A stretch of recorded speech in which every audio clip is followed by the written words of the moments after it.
ઠાકોરો હવળા ફરી દે બોલાવે કે ના બોલાવે, પણ અમારે આ ઝંડો છોડવાનો નથી. ઠાકોર સમાજના હર પરિવારમાં દીકરો કે દીકરી પ્રાઇવેટ કે સરકારી નોકરી હોય અન્ય સમાજના લોકોએ ગામડા છોડી મેળે સુખી, બીજી સમાજના લોકોએ ગામડા છોડી મેળે. ચમ છોડી મેળે? આપણા ત્રાસે છોડી મેળે છીએ. આપણા 600 ઘર હતો અને 20 ઘર હતો. ગોદરે આપણે ધોકામાં બેહી રહેતા ને હસીન જીવનતા જતા. એરાય સુરત, મુંબઈ, વડોદરા જતા રહ્યા. એ અજબોપતિ છે ને આપણે એમને વેડા રહ્યા છે. એટલે જેને ગોમ તમારા પરિવારને 5 દીકરાઓ તો અલગ અલગ ક્ષેત્ર મૂકો. મને ચંદની સાહેબ ભાઈ કે ધંધો કરો પૈસા, હું શીખવાડું કયો ધંધો કરો વગર પૈસા. બોલો 200 રૂપિયા વસીલી આપણે ધંધા અને વળામથી હારો તારી હડકાયા અને વાઢી અને હોતનું દારૂ ભરી બેસી બાજુ 700 રૂપિયા ના આવે તો આખી બાદ પાછ લઈ જાય. તમારે ધંધો જ કરવો હોય તો વાઈટનો ધંધો, પણ 3 છોકરા ઘરમાં હોય તો 3 વંડા, તેને મોબાઈલ, ડોબું 1.5 લીટર દૂધ કાઢતું હોય અને શેતાનથી બાઇક લઈને દૂધ ભરાવા રહી જાય. એ રીકો દૂધના 45 રૂપિયા 90 રૂપિયા પેટ્રોલ. આ અમુક પ્રથાઓ તમને નોની લાગે પણ તમારે બદલાવાનું. તમે ગામના ગોદરે બે ડેરી બાઈકોની લાઈન નાખશો, બળનું વળનું છે લીટર દૂધ ભરો ડેરી શું આવે? 17 રૂપિયા આવે, 33 રૂપિયા આવે. બાકી 1 કિલોમીટર ની જો હડા પેટ્રોલ કેટલું મળે બોલો? હડ હીરો બાઈક ગણે કડી હેડતા આવો તો શરીરે હારું ને કસરત થાય. એટલે લાજ મર્યાદા અને સંસ્કાર વિશેષમાં તમને કહેવા માંગુ છું, સમાજના બેઠા ફરજિયાત દરેકના ઘેર બાથરૂમ બનાવો. ફરજિયાત બાથરૂમ બેન દીકરી નાવા ધોવા માટે, ફરજિયાત સંડાસ. પબ્લિક વધી ગઈ, જમીન ઘટી ગઈ, સરળા સાફ થઈ ગયા, ઝાડ કપાઈ. બેન દીકરીને કુદરતી જવું હોય તો અત્યારે મર્યાદા રહે.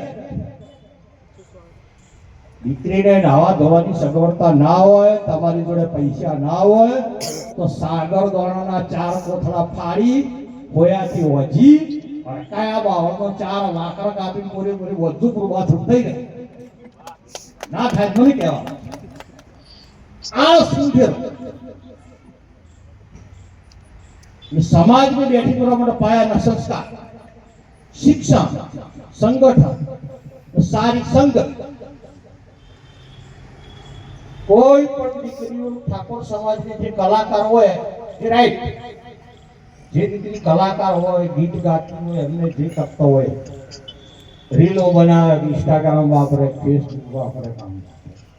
બાકીની દીકરીઓ છે એમને સારા ઘેર સંસ્કાર આલો. રીલ બનાવવાથી નોકરી નહીં મળે. નોકરી મેળવવા માટે ભણવું પડશે, ભણ્યા પછી નોકરી મળે. લાઇબ્રેરી હોસ્ટેલની અંદર અઠવાડિયે 4 દાડે અમે મદનની બધા દીકરી ભેળી કરીને સંસ્કારની વાતો કરે. સુખ દુઃખનું પૂછે એમને, બેટા ભણજે, તારે તકલીફ છે, એમને બેઠા છે. ને ભણે નોકરી નહીં લાગે અને ઘેર જાય તો સારના ભારા ને અગણ ક્યાં જાય? એના કરતા રાત કરો હશે, નોકરી લાગી તો તમારું જીવન સુખી થઈ જશે. આપ સૌ બોડી સંખ્યા વધાર્યા એ બદલ આપ સૌનો ખૂબ ખૂબ આભાર વ્યક્ત કરું છું. અને કંગણજી એક સરસ વાત કરી છે કે મારી 52 વર્ષની ઉંમરથી લગભગ બધા અમે 50 ઉપરના જ છે. સમાજને જ્યારે ભેગું થવું હોય તો કોઈની જગ્યા પડવી પડે. હા, એની ઉપર જમીનનો ભાવ કેટલો છે? 20 કે 25 લાખ રૂપિયા, 30 લાખ. એનાથી વિશેષ તો કોઈ છે ને. તારી ગામ ભેગા તો 1 લાખ ભેગા કરે તો 1 વીઘો જમીન આવે કે ના આવે? એમાં વર્ણો વાળી સમાજ જીતી થાય. એટલે તમારી બધાની લાગણી છે, ચંદનજી નંદાજીની લાગણી છે, મારી પણ લાગણી છે કે જલારામ ધામ હોય ઉમિયા ધામ હોય, ખોડલ ધામ હોય, તો પણ સદારામ ધામ પર બનશે, મારો દાદો કરશે. કન્યા હોસ્ટેલનું ઓપનિંગ થશે, એ જ દિવસે સદારામ ધામનું ભૂમિપૂજન થશે.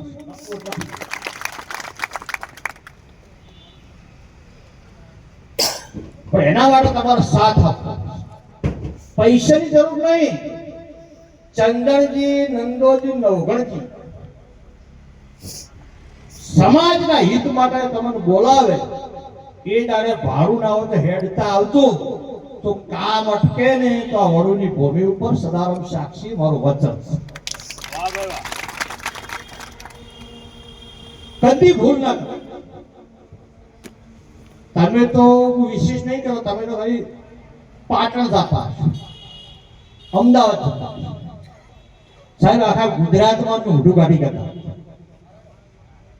લોકો પૂછે છે સિદ્ધપુર વિધાનસભા વોટ પર એવું કેવું ઠાકોર કેટલા તો 75 કોણ જીતે હશે? 2000.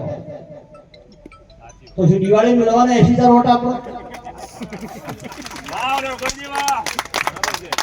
તમારો દુશ્મન હોય, તમારો માથાનો વાટનાર હોય કે તમારું ગમે એટલું ખોટું કર્યું હોય, ચારે બે ઉમેદવાર લડતા હોય, એક બાજુ ઠાકોર હોય, એક બાજુ અન્ય સમાજનો હોય, અને બીજે ટપકું કરે તો બીજા બાપની ઓલાદ કહેવાય. શું વાત કરો?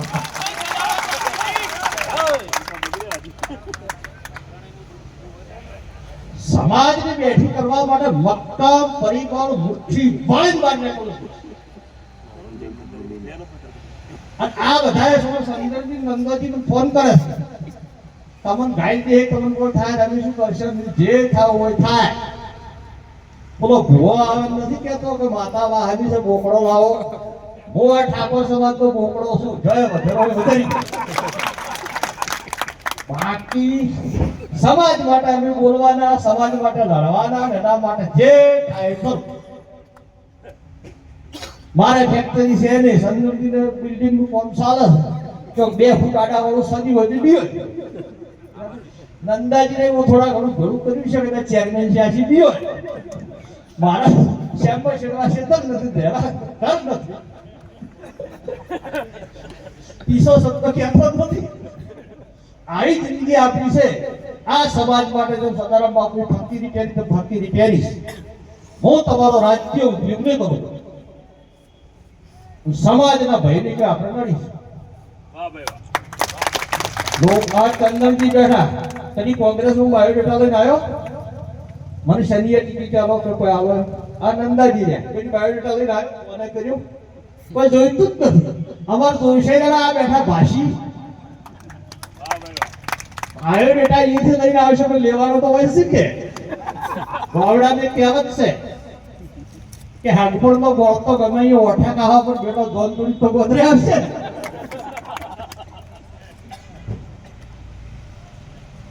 એટલે મજબૂત 13 મહિનાની અંદર કન્યા હોસ્ટેલ પૂર્ણ થઈ જશે. ફિક્સ છે તારીખ. ચંદનજી હોસ્ટેલનું કામ કરી રહ્યા. તમને સાહેબ હું વિનંતી કરું છું, સમાજ પર આવતી મને ખબર છે, અમને ખબર છે, પોતાના ખોટું ના લગાવતા. સચમાં 21 લાખ રૂપિયા લાવી દે, 70 લાખ અમદાવાદના ભરવાડને લગાડીએ, બાકીના 4.5 લાખ ઠાકોરના લાયબિલિટી બની જાય.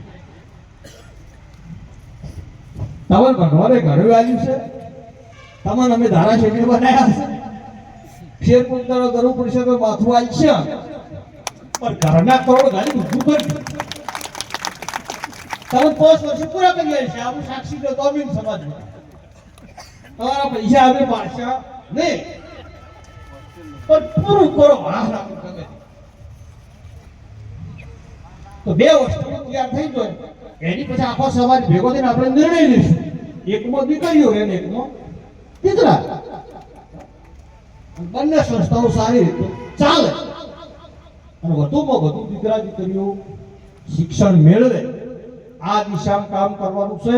અને તમારે 4.5 વર્ષ સુધી અમારી હારે શિક્ષણનું કામ કરો, અને 100 મહિના સુધી કે અમે તમારા ફાળ તમારું તો અમે તમને બોલતા નથી. બને તો સમાજ ભેગા રહેતો, કદાચ આવડું ફરી બેહવું હોય તો પછી મને કહેવાનું નથી. અને કાર્ય કરવા વાળાને હંમેશા ટીકા થતી હોય, ટીકા ટિપ્પણી આપણે જોવાની નહીં. આપણે આપણા કામથી મતલબ. સમાજમાં 100% શિક્ષણ આવશે અને સમાજ આપોઆપ બેઠો થઈ જવાનો છે. અમુક ગામડા આપણા સમાજમાં છે ખૂબ શિક્ષણ છે, અમુક ગામડામાં નથી. તમે કોઈ જરો લાઇબ્રેરીમાં આવીને તમને વિનંતી કરવા આવ્યો, લાઇબ્રેરીમાં એક જ પ્રશ્ન પૂછજો કે હવે સરસ્વતી તાલુકાની દીકરી હોય હાથ ઊંચો કરે. એક પણ દીકરી નથી.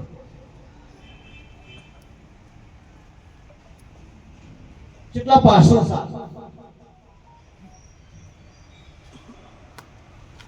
ચારે વિકાસ થશે, ચારે અન્ય સમાજની સાથે આપણે કદમ મિલાવીશું. એટલે શિક્ષણ ઉપર ભાર મેળો, બધી વાતો છોડો. દરેક પરિવારમાં પ્રાઇવેટ કંપની જાય, સરકારી કંપની જાય, હોટલમાં જાય, પણ નોકરી ધંધો કરે. 4 ભાઈ હોય તો 2 જણા ખેતી કરે, 2 જણા બહારનો ધંધો કરે. હવે કોમ પણ વેચવો પડશે સમાજ, તો જ સમાજ બેઠી થશે. આપ સૌ મોટી સંખ્યામાં આવ્યા એ બદલ ખૂબ ખૂબ આપનો આભાર. બંધારણ અમે બનાવ્યું છે, લાખ રૂપિયા ખર્ચો કર્યો છે, તમારા ભલા માટે અમે વિચાર્યું છે. જો પાળો તો 10 વર્ષમાં ક્રાંતિ આવી જશે, અને તમારે ના પાળવું હોય તો અમે મારી પડી શકવાના નથી. તમે જાણો, મારો દ્વારકા વાળો ધોણે, અમે કઈ છૂટા. આપ સૌનો ખૂબ ખૂબ આભાર.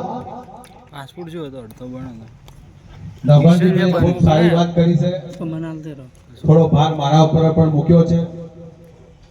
પાટણમાં હોસ્ટેલ માટેના 2 માળના ધાબા ભરી ગયા છે, પ્લાસ્ટર ચાલુ છે. અને સદારામના સમાજને 2 હાથ જોડી વિનંતી કરું કે અષાઢી બીજના દાડે બધા લાડવા ખવાઈ જાય. જે કંઈ કરવાનું બાકી છે એ બધું આ સમાજના હાથે રિબીન કપાઈ અને આપણે અષાઢી બીજના દિવસે એ હોસ્ટેલને ખુલ્લી મૂકવા માટેની જાહેરાત ચંદનજી ઠાકોર કરે. બીજું, પાટણમાં જે લેડીઝ હોસ્ટેલનું તો નવગણજીભાઈએ ખૂબ સારું કર્યું, અભિનંદન. પણ હાથે હાથે જેન્ટ્સનું પણ થયું છે. છોકરાઓને ભણવા માટેની હોસ્ટેલ પણ ચાલુ થઈ છે. એ મારી પોતાની જગ્યા હતી, મેં 15 વર્ષ માટે મફત આલી છે. એટલે હવે લેડીઝનું થયું, જેન્ટ્સનું થયું, કન્યા હોસ્ટેલનું થયું. આવા વાળા સમયમાં લેડીઝનું જે નવગણજીએ કીધું એ પણ એ રીતે. એટલે સમાજ થોડો સમર્પિત થઈ, થોડી જાગૃતતા થઈ અને નવગણજી જો કોઈટા ઉપા હોય તેમને ફોટો ખખડાવજો. પેલી હોસ્ટેલનું કેટલા આવ્યું અને મને જો શિવપુરમાં પાટણો પડો તો મારું ફોટો ખખડાવજો, નંદાજીનું ફોટો ખખડાવજો. પેલું હોસ્ટેલનું કેટલા આવ્યું. તમે સમાજ અમારી મા બાપ છો, તમે ઉઘરાણી કરજો, એટલું ઝડપી થશે. આપ સૌનો આભાર. હવે આભાર વિધિ માટે